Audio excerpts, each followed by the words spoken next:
para conhecê-lo e o poder da sua ressurreição e a comunicação de suas aflições, sendo feito conforme a sua morte, para ver se de alguma maneira eu possa chegar à ressurreição dentre os mortos. Pai, nós temos Tua verdade aberta diante de nossos olhos e rogamos que o Teu Espírito abra também o nosso coração e a nossa mente, a fim de que nós demos a Ele um coração e uma mente dóceis e dispostos a serem ensinados e fortalecidos. Abençoa, Pai, o estudo da Tua palavra nesta noite. Rogamos em nome de Cristo, nosso Salvador. Amém. Se você pode acompanhar comigo desde o primeiro verso do capítulo 3, faça isso, acompanhe. Eu vou apenas relembrar-lhes alguns pensamentos, desde o verso 1 até o verso 9. Paulo, no verso 1, ele nos diz: finalmente, irmãos meus, regozijai-vos no Senhor. Esse é o objetivo da carta. Nos ensinar a regozijarmos em Deus, mesmo em meio às mais difíceis circunstâncias. Nós temos ouvidos de servos de Deus, missionários, pastores no fronte de guerra na Ucrânia, que não abandonaram o seu país, estão indo às linhas de frente, não para pegarem armas, mas para testemunhar do Evangelho àqueles que estão ali. Ore por essas pessoas. Ore por tantos missionários e pastores que não deixaram a Ucrânia. Estão lá com as suas igrejas. Muitas vezes irmãos idosos que estão enfrentando o tempo não só do inverno rigoroso, mas de uma guerra sangrenta. Sabe, eu gosto muito dos livros de Martyn Lloyd-Jones. E a parte do ministério de Martyn Lloyd-Jones que eu mais aprecio, ele foi pastor em Londres durante muitos anos. É a parte onde ele manteve o seu ministério durante o bombardeio alemão a Londres na Segunda Guerra Mundial. Ele tirou a esposa e os filhos e permaneceu junto da igreja enquanto a cidade era bombardeada. E não é à toa que Martyn Lloyd-Jones foi um dos homens que voou mais alto nas coisas espirituais no seu tempo. Então ore por eles. Eles estão se regozijando no Senhor, mesmo em meio às mais difíceis circunstâncias. Então, ainda no verso 1, Paulo diz: não me aborreço de escrever-vos as mesmas coisas, e é segurança para vós. Nós não tememos apenas a guerra, tememos também o número incalculável de soldados de Satanás, travestidos de ministros de Cristo, em pseudo-igrejas que se dizem cristãs, mas que pregam doutrina de demônios e de espíritos enganadores. Paulo aqui estava enfrentando a sanha dos judaizantes, com a sua mensagem de que Cristo não é suficiente para nos salvar. Ele diz: eu não me aborreço de lembrar vocês disso, é segurança para vós. Então ele foi muito firme no verso 2. Guardai-vos dos cães, guardai-vos dos maus obreiros, guardai-vos da cortadura. A igreja precisa ser guardada e protegida, sempre. Nós nunca podemos, pastores, diáconos, líderes, nenhum irmão desta igreja, baixar as armas. Ela vai ser sempre atacada.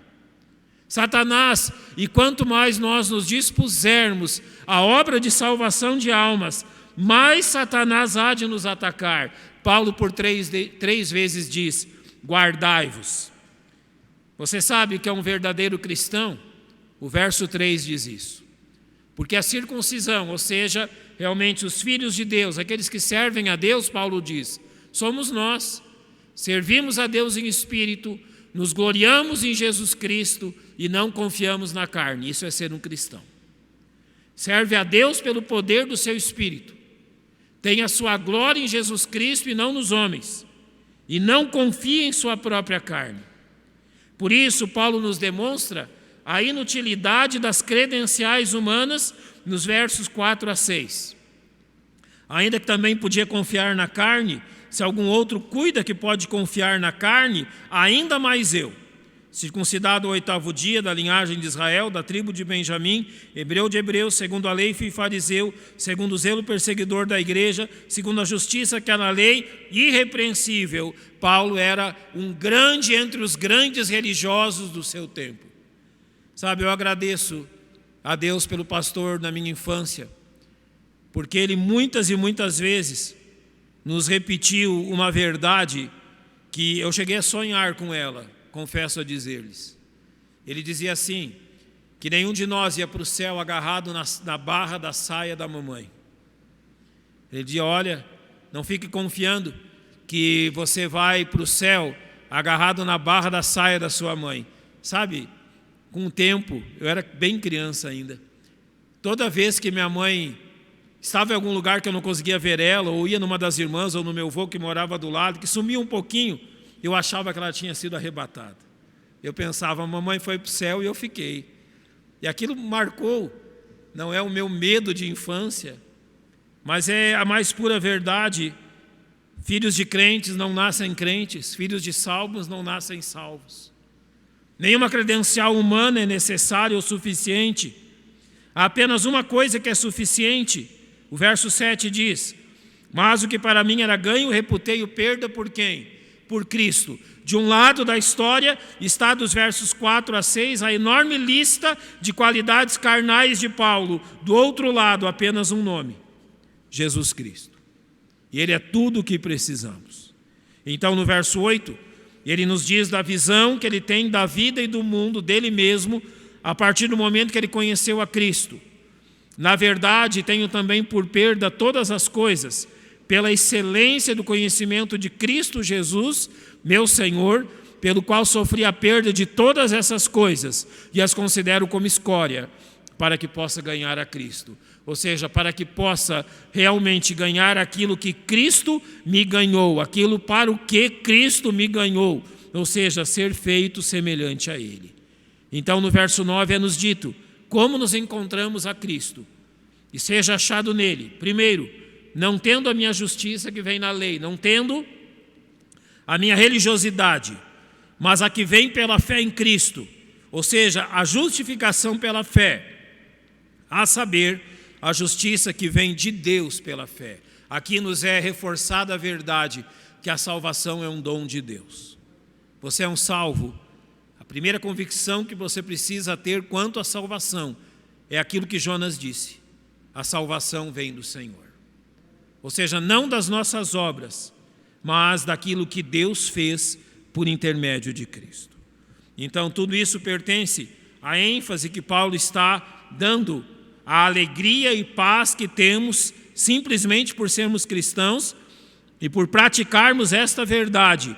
Ele está aqui salientando uma verdade, a verdade da excelência do conhecimento de Cristo. E é isso que nós queremos falar hoje. Esta excelência do conhecimento de Cristo nos versos 10 a 11. Eu quero começar perguntando, qual é a sua maior ambição? Qual é a maior ambição da sua vida? Qual é o alvo mais alto da sua vida? Qual é o alvo ao qual você despende mais tempo, mais esforço, mais dinheiro? Qual é o alvo que você despende mais a sua mente? E principalmente, qual é o alvo que ocupa o seu coração? Porque a ambição maior de todo salvo é conhecer Jesus. A ambição maior do coração salvo, regenerado, é conhecer a Jesus Cristo, saber quem Ele é. E Paulo aqui, no verso 10, nos demonstra exatamente isso. Para conhecê-lo. É isso que importa, Paulo. Mas deixa eu lhe falar algo sobre esse conhecimento de Paulo. Sabe, é por mais de uma vez que as Escrituras descrevem o encontro que Paulo teve com Jesus. Paulo se encontrou pessoalmente em visões mais de uma vez com Cristo. E a Bíblia descreve isso. Talvez o mais conhecido deles, em Atos 9:5. E disse o Senhor em visão, ou melhor, quem é Senhor? E disse o Senhor, eu sou Jesus a quem tu persegues. O encontro de Paulo com Jesus no caminho de Damasco, possivelmente a mais conhecida das experiências de conhecimento de Paulo com Jesus Cristo, mas não foi a única.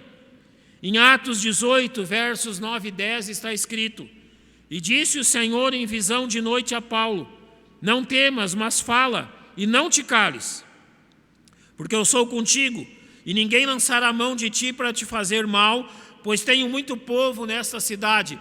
Jesus, ele apareceu a Paulo neste momento, quando então as coisas em Corinto estavam difíceis. E o próprio Senhor surge diante de Paulo, a fim de encorajá-lo para a pregação do Evangelho. Mais tarde, quando Paulo foi preso em Jerusalém e posteriormente enviado a Roma, o Senhor também lhe aparece. Em Atos 23 está escrito: e na noite seguinte, apresentando-se-lhe o Senhor, disse: Paulo, tem ânimo, porque de mim testificaste em Jerusalém, assim importa que testifiques também em Roma. Mas não só neste mundo, neste planeta, nesta terra, Paulo encontrou-se com Cristo. Em 2 Coríntios 12, ele não dá o nome dele, mas ele diz: conheço um homem em Cristo, que há 14 anos, se no corpo não sei, se fora do corpo não sei, Deus o sabe, foi arrebatado ao terceiro céu. E sei que o tal homem, se no corpo, se fora do corpo, não sei, Deus o sabe, foi arrebatado ao paraíso e ouviu palavras inefáveis, que ao homem não é lícito falar. Paulo encontrou Cristo pessoalmente no céu. Ele não sabe se foi em espírito, ele não sabe se foi fisicamente, porque a visão foi tão grandiosa que ela é simplesmente indescritível. Por que narramos tudo isso? Simplesmente pela verdade que não é preciso você ir ao céu para conhecer Jesus Cristo. Não é preciso você ter uma visão sobrenatural, uma teofania para conhecer Jesus Cristo. E nem é preciso que Ele encontre em algum caminho da vida. Não é necessário que ocorra conosco uma visão ou um encontro presencial com Cristo, a fim de que o conheçamos e sejamos salvos. Todos esses encontros estão ligados ao apostolado de Paulo. E notem o que ele diz em 1 Coríntios 15 a respeito disso. E por derradeiro de todos, me apareceu também a mim. Ele está falando de Jesus após a sua ressurreição, como um nascido fora de tempo, porque eu sou o menor dos apóstolos, que não sou digno de ser chamado apóstolo, pois que persegui a igreja de Deus. Paulo foi chamado, e ele diz, o menor, um fora de tempo, um abortivo seria a palavra aqui. Eu realmente não fui como os outros apóstolos. Eu não acompanhei Cristo no seu ministério. Ele apareceu a mim posteriormente, para que então fosse me dado o apostolado. Então todos os encontros pessoais de Cristo com Paulo têm a ver com o seu apostolado e não com a sua salvação. Dito isto, é bom que lembremos aquilo que Jesus disse a Tomé em João 20, 29. Porque me viste, Tomé, creste. Mas olha o que ele diz agora. Bem-aventurados os que não viram e creram. O que é bem-aventurados? Felizes aqueles que não precisaram ver as marcas nas minhas mãos, a marca do lado, para crer que eu ressuscitei. Bem-aventurados, Tomé, aqueles que daqui para frente crerão em mim, mesmo sem ter tido um encontro pessoal, físico comigo, ou seja, sem me virem diante deles e me tocarem. Bem-aventurados aqueles que não viram, mas creram. Pedro ainda diz algo sobre isso, e é interessante pensarmos no que Pedro diz. Está falando de Jesus, ao qual, não o havendo visto, amais, no qual, não o vendo agora, mas crendo, vos alegrais com gozo indescritível e glorioso. Não é ver, é fé. Nós não somos salvos pela vista. Nós não somos salvos por aquilo que os nossos olhos veem. Nós somos salvos pela fé naquilo que a palavra de Deus diz. Então, conhecer Jesus não é um ato de encontrar-se pessoalmente, fisicamente com Ele, mas conhecer o que está revelado na sua palavra. Então, o que Paulo revela aqui é que os encontros pessoais com Cristo simplesmente tiveram uma reação dele. Ao encontrar Cristo presencialmente, simplesmente acendeu-se no coração de Paulo o desejo de conhecê-lo ainda muito mais, que realmente a experiência de estar com Ele fosse contínua. E a palavra conhecer que Paulo usa aqui implica uma relação entre pessoas, onde aquele que conhecemos exerce influência sobre nós. Você não conhece Jesus Cristo presencialmente. Ele nos prometeu estar em espírito aqui. Mas qual é a influência que Ele tem sobre a sua vida? Paulo nos ensina que o conhecimento de Cristo é real à medida que somos transformados à sua imagem. E a vontade de Deus expressa a seus filhos é que eu e você sejamos transformados à imagem de Jesus Cristo. Em Romanos 8:29, Paulo diz: porque os que dantes conheceu, também os predestinou para serem conformes à imagem de seu Filho, a fim de que ele seja o primogênito entre muitos irmãos. O que Deus quer da minha vida e da sua, Ele quer que sejamos transformados à imagem, à semelhança de Jesus Cristo. Eu tenho 3 colocações a você. Primeira, você conhece Jesus Cristo dessa forma, pessoalmente. Você sabe quem Ele é. Se você o conhece assim, qual é a influência da pessoa de Cristo sobre a sua vida? Você realmente contemplou a Cristo pelas páginas do Evangelho? Certa vez perguntaram a uma mãe cega porque ela podia, ou como ela podia amar a um filho a quem ela não via. Ela disse: olha, a gente não aprende apenas pela visão. Eu sinto a presença, eu toco nele, mesmo que os meus olhos não o vejam, eu sei que Ele está aqui. Isso, aplicado a nós, se demonstra como perguntar a você se você já viu o vento. Você não vê o vento, mas você vê aquilo que Ele faz no ambiente, em nós e em todas as coisas. Nós não precisamos ver com os nossos olhos físicos a Cristo. Basta que provemos o que Ele faz entre nós. Basta que provemos da ação dEle. Como você sabe que Cristo está presente na sua vida se você não o vê? Você não o vê, mas prova o que Ele já fez por você. Paulo quer conhecer este Cristo e quer crescer neste conhecimento e nesta influência.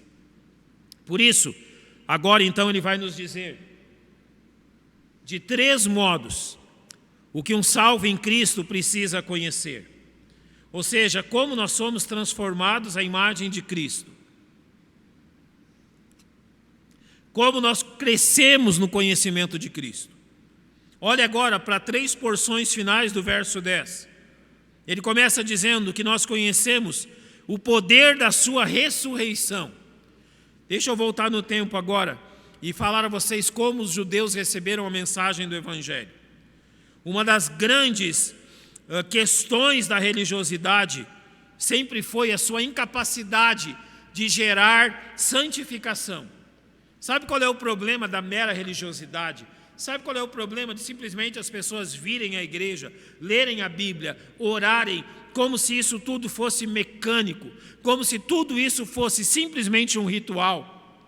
Sabe qual é a grande marca de alguém que vem à igreja mecanicamente, ora mecanicamente, lê a Bíblia mecanicamente e procura louvar e servir a Deus mecanicamente? Nada de santificação é produzido nessa vida. Você vê mecânica, mas você não vê vida. Realmente a vida demonstrada, a vida de Cristo, não é visto na religiosidade. Por isso, dos judaizantes, Paulo escreveu em Romanos 8:3: porquanto que era impossível a lei, visto como estava enferma pela carne. Sabe que era impossível a lei? Produzir vida. Religiosidade não produz vida. Tradicionalismo não produz vida. Uma religião mecânica não produz vida. Uma das principais acusações por parte dos judaizantes ao Evangelho era exatamente esta. Os crentes agora estavam tão seguros da sua salvação por aquilo que Cristo havia realizado a sua obra na cruz do Calvário, que eles diziam o seguinte: então agora que nós temos certeza da salvação, a gente pode viver de qualquer jeito e fazer realmente o que a gente bem entender. Sabe o que significa isso? Eles nunca souberam o que é vida. Olhe em Romanos 6,1 que eles acusaram Paulo. Que diremos, pois? Permaneceremos no pecado para que a graça abunde? Já que a gente tem certeza da salvação, já que nós vamos para o céu mesmo, vamos viver de qualquer forma. Isto é a visão religiosa, não a visão de alguém que conhece Cristo. Sabe qual é a resposta de alguém que conhece Cristo? Verso 2: de modo nenhum. Nós que estamos mortos para o pecado, como viveremos ainda nele? Ou não sabeis que todos quantos fomos batizados, guarde isto, batizados em Cristo, fomos batizados na sua morte. Então o verso 4 diz: de forma que fomos sepultados com ele pelo batismo na morte, para que como Cristo foi ressuscitado dentre os mortos pela glória do Pai, assim andemos nós também em novidade de vida. 4 verdades. Ele fala da morte de Cristo, do sepultamento de Cristo, da ressurreição de Cristo e da nova vida de Cristo. E sabe por que ele está dizendo isso? Porque este verso, ao usar a palavra batismo em relação a nós, ele está dizendo que nós somos de tal forma identificados com Cristo, que Deus, que viu Cristo morrer na cruz, considera que eu e você que cremos em Cristo, éramos nós naquela cruz, que morremos, que fomos sepultados no nosso velho homem, que ressuscitamos uma nova criatura e que vivemos uma nova vida. Paulo fala de conhecer o poder da ressurreição. Sabe qual é o poder da ressurreição de Cristo? Transformar pecadores em homens santos. O que Paulo diz aqui, irmãos, pode ser resumido da seguinte forma, para aplicar às nossas vidas.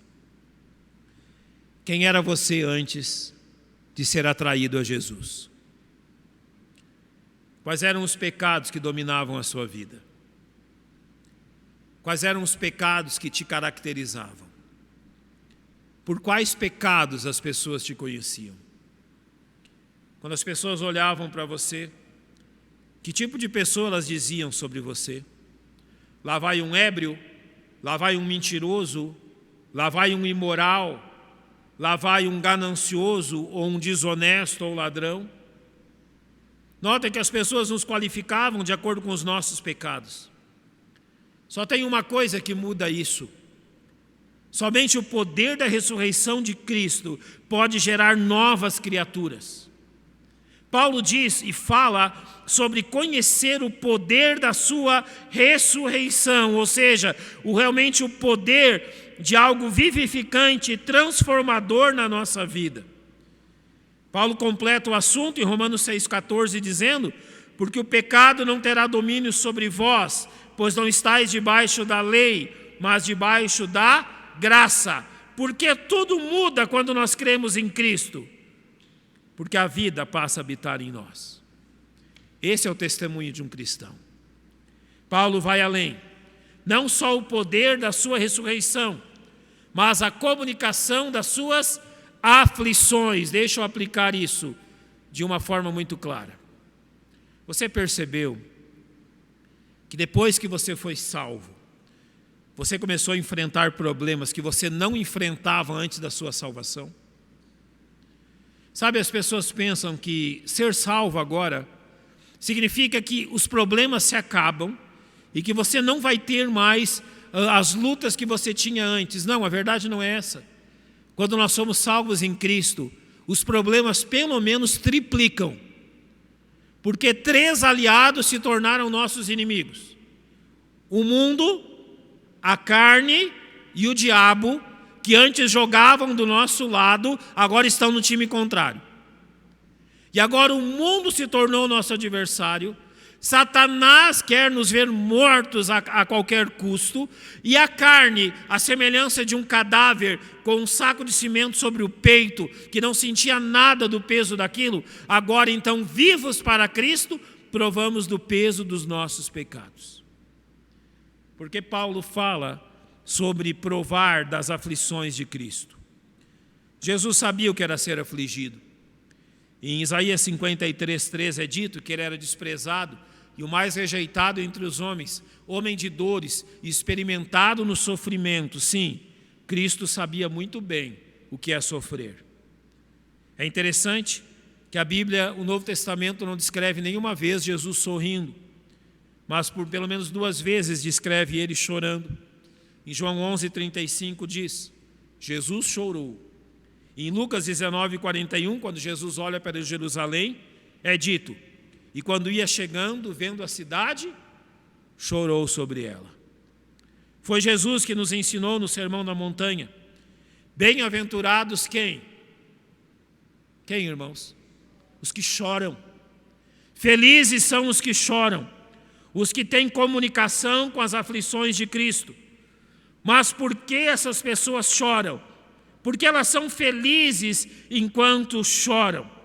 Quais as questões que as levam a lamentar? Primeiro, o seu próprio estado devido ao pecado, ou seja, o que o pecado fez em nós. Você percebe o que o pecado faz em mim e em você? Você percebe como é fácil nós nos desentendermos? Você percebe como é fácil nós nos ofendermos? Você percebe como é fácil nós prejudicarmos outras pessoas? Você percebe como é fácil nós não amarmos como deveríamos amar? Então nós lamentamos aquilo que o pecado faz na nossa própria vida, mas não só isso. Nós lamentamos a miséria causada no mundo pelo pecado. Nós lamentamos a fome. Nós lamentamos as guerras. Nós lamentamos essa falsa religiosidade. Então, quando Paulo fala da comunicação de suas aflições, é que realmente nós nos afligimos ao contemplar o que o pecado tem produzido, e nós participamos dessa aflição de Cristo ao olharmos para o pecado. Você é um cristão, você se aflige como Cristo se aflige diante do pecado. Você percebe quão profundo é esse teste? Você percebe quanto isso diz respeito a mim e a você?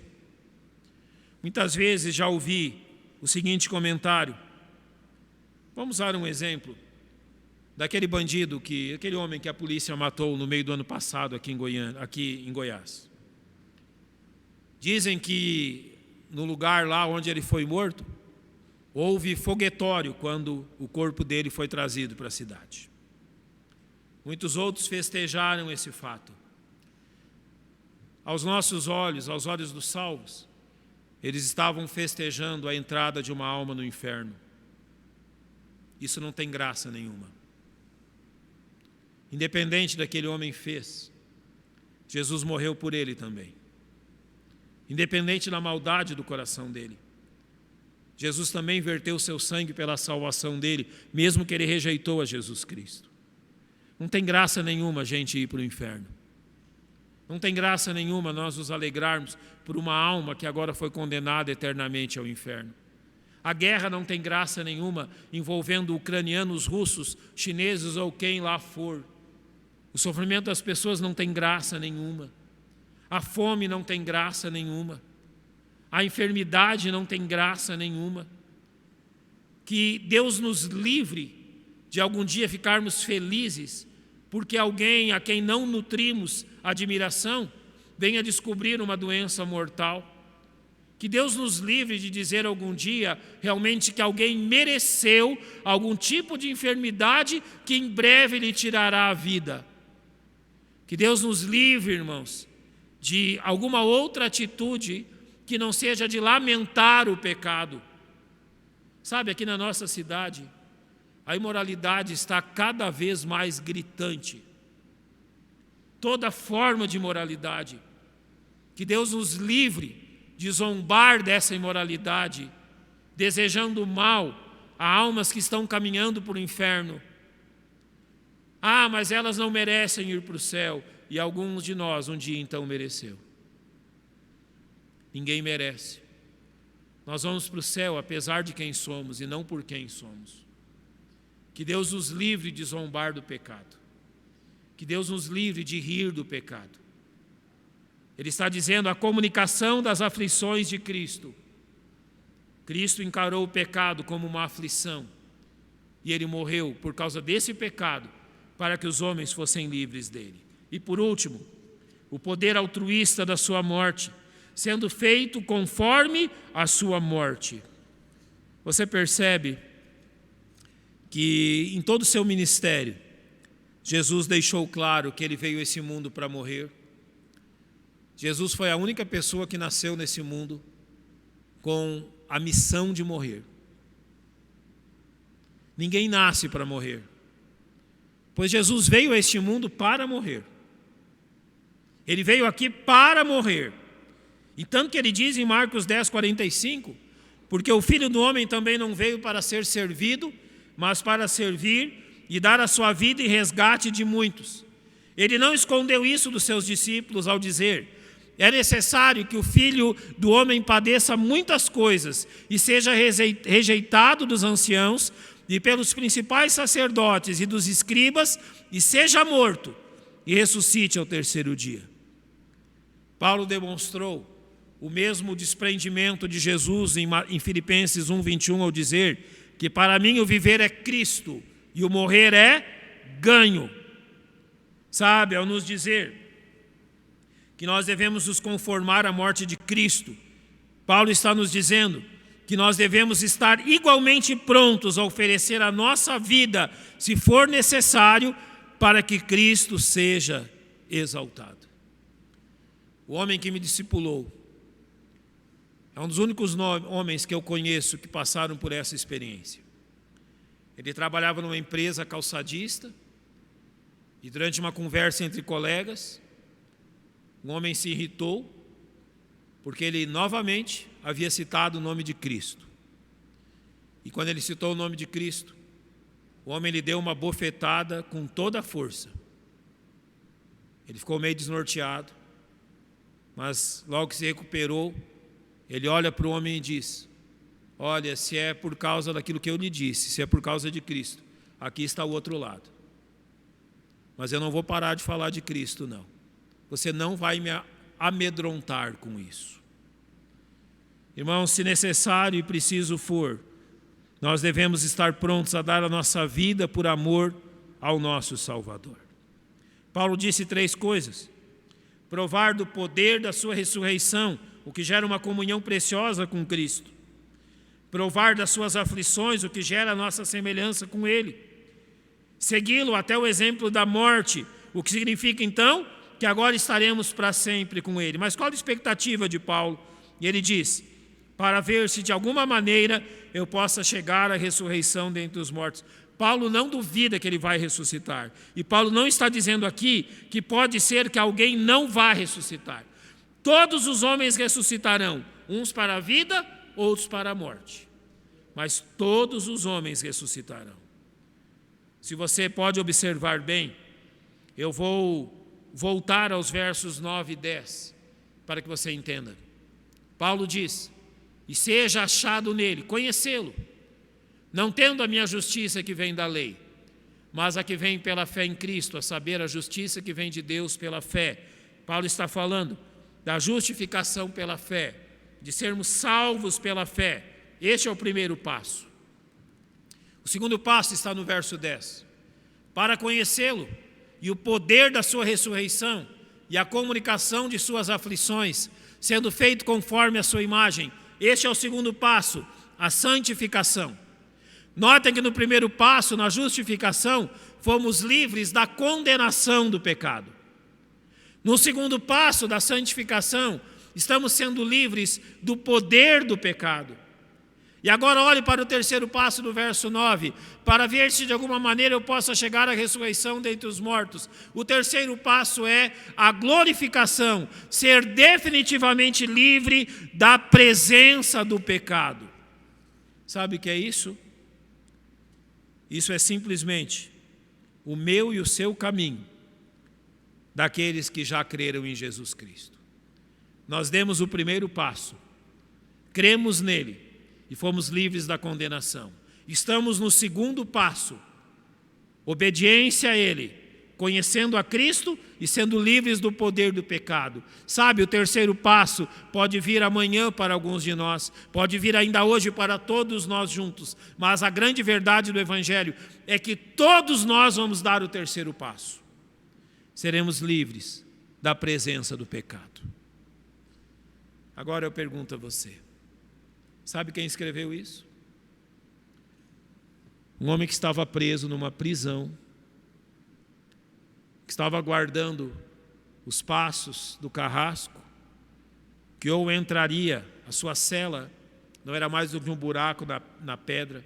Se um dia você puder ir a Roma, na Itália, vá à prisão Mamertina, está lá, em alguma daquelas celas Paulo ficou preso, em alguma delas. Visite esse lugar, pois Paulo está lá. Daqui a algum tempo um homem vai vir e vai sentenciá-lo, vai decapitá-lo. Sabe, só um homem que tem realmente muita, não vou usar essa palavra, mas só um homem que verdadeiramente creu em Cristo pode ter paz num momento desses. Só um homem que verdadeiramente conhece a Jesus pode regozijar-se enquanto o homem vem com a espada ou um machado pronto a decapitar-lhe e tirar-lhe a vida. Como que nós provamos de paz e alegria nesse mundo, sabendo que nós estamos no caminho certo, tendo convicção que estamos no caminho certo. Já cremos em Cristo, estamos obedecendo ao seu mandado, estamos aguardando que Ele então se manifeste para que definitivamente o pecado seja tirado da nossa vida. 1 João 3,2 diz: Amados, agora somos filhos de Deus e ainda não é manifestado o que havemos de ser, mas sabemos que quando Ele se manifestar, seremos semelhantes a Ele, porque assim como é, o veremos. O que eu lhe pergunto é, se essa é a realidade da sua vida. Eu quero terminar com apenas um pensamento. Ser cristão não é simplesmente conhecer doutrina. Muita gente conhece doutrina. Ser cristão não é simplesmente ter um nome no hall de membros de uma igreja. Ser cristão não é simplesmente ler a sua Bíblia e orar. Isso não faz de ninguém um cristão, se não estiver presente a fé. Ser cristão é conhecer Jesus Cristo, uma pessoa, a qual em muito breve nós vamos nos encontrar presencialmente. Quando você se prepara para encontrar uma pessoa muito importante, pense em alguém. Eu já fiquei, por causa do ministério, às vezes alguns anos sem ver o meu pai e a minha mãe. E quando chegava então o dia de vê-los, viajando, chegando perto, a cada hora a expectativa crescia. Como é que está meu pai? Como é que está minha mãe? Como é que estão meus irmãos? Eu queria vê-los, era a minha expectativa vê-lo. Agora imagina o que isso significa em relação a Jesus Cristo. Qual é a nossa expectativa diante do encontro presencial com Cristo? Você não vai se encontrar com uma doutrina, você não vai se encontrar com uma igreja, você não vai se encontrar com uma placa e nem vai se encontrar com um hall de membros. Você vai se encontrar com uma pessoa, simplesmente a pessoa mais poderosa e mais incrível que já pisou na face da terra, Jesus. Isso gera o que no seu coração? O que gera isso na sua mente, no seu coração? Hoje ainda você pode encontrar-se com o homem mais poderoso que já existiu. Um homem inigualável e sem igual, que além do seu poder, da sua autoridade, da sua divindade, morreu por você na cruz, e lá está as marcas na mão dele, e lá está a marca do lado dele, e talvez as marcas dos espinhos, e lá está realmente o sangue que foi vertido por mim e por você. Cristianismo não é religião. Cristianismo é alguém, Jesus Cristo. E é por Ele que vivemos. É por aquele que está presente aqui no nosso meio, neste momento e agora, que nossos olhos não veem, mas que prometeu estar aqui. E aquilo que Cristo promete, Ele sempre o cumpre. Cristianismo vem de Cristo. E se o seu cristianismo não tem Cristo, não é cristianismo. Pense verdadeiramente nisso. Os irmãos vão escolher um cântico para nós cantarmos. Vamos orar e depois vamos nos despedir cantando. Pai, nós exaltamos o Teu nome, pelo nosso tão grande Salvador. Foi o Senhor que o enviaste a este mundo e Ele voluntariamente morreu por nós. Obrigado, ó Pai, pela pessoa maravilhosa de Cristo, a quem, não havendo visto, amamos, a quem aguardamos a sua manifestação. Ó Pai, será glorioso o dia em que os nossos olhos físicos contemplarão a Jesus presencialmente. Ó Deus, nós rogamos que o Teu Espírito Santo enche o nosso coração de expectativa desta saudável ambição de encontrarmos de pé diante do tão grande Salvador. Ó Pai, permite que enquanto neste mundo nós exaltemos a Ele. Agora, Pai, despede-nos debaixo da Tua proteção. Guarda-nos pelo Teu cuidado. É o que nós rogamos em nome de Cristo, nosso único e suficiente Salvador. Amém. Irmão Wesley, pode vir, por gentileza? Vamos colocar-nos em pé, irmãos?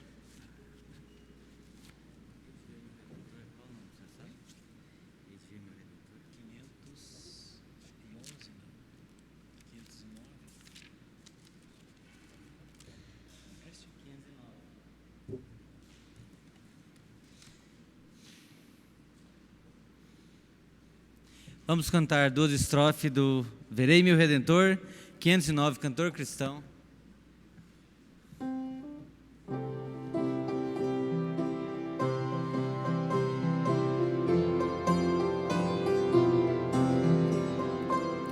Fim da lenda terreal, quando já o rio além, nessa vida tão gloriosa me encontrar. Sei que lá meu Redentor, finalmente eu hei de ver, e com hinos de louvor hei de o saudar. Hei de ver meu Redentor, redimido junto dele eu hei de estar. Hei de ver meu Salvador, os sinais hei de contemplar. Ó quem levou divina o seu rosto a contemplar, desde a aurora deste